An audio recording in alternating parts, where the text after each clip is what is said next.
നമസ്കാരം, ഞാൻ പി സൊണാൾജ്. ഇന്ന് ഞാൻ പരിചയപ്പെടുത്തുന്നത് ബിനോയ് തോമസിൻ്റെ പ്രശസ്തമായൊരു നോവൽ 2021 കേരള സാഹിത്യ അക്കാദമി അവാർഡ് നേടിയതാണ് പുറ്റ്. നിങ്ങൾ പലരും വായിച്ചു കാണും.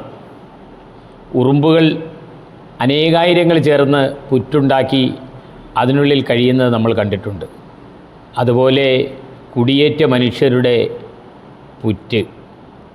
കേരളത്തിൻ്റെയും കർണാടകത്തിൻ്റെയും അതിർത്തിയായ നമ്മുടെ കുടകിനടുത്ത് ഒരു കൊച്ചു ഗ്രാമത്തെ പശ്ചാത്തലമാക്കിയാണ് ശ്രീ ബിനോയ് തോമസ് ഈ നോവൽ എഴുതിയിരിക്കുന്നത്.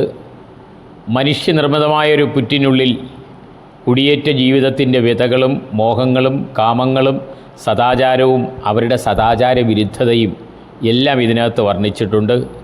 അവരുടെ മർമ്മങ്ങളും മണ്ടത്തരങ്ങളും അവരുടെ രാഷ്ട്രീയവും മനോഹരമായ ഒരു നോവലായി സൃഷ്ടിച്ചിരിക്കുകയാണ്.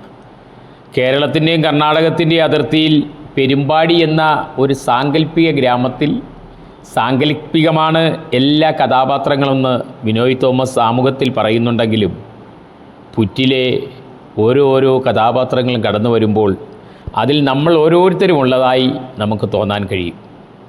വായിക്കാനും വീണ്ടും വായിക്കാനും ആ പെരുമ്പാടി ഗ്രാമത്തിലേക്ക് യാത്ര ചെയ്യാനും പെരുമ്പാടിയെ ഒരിക്കൽ കൂടി പോയി കാണാനും ഞാൻ നിങ്ങളെല്ലാവരെയും ക്ഷണിക്കുകയാണ്.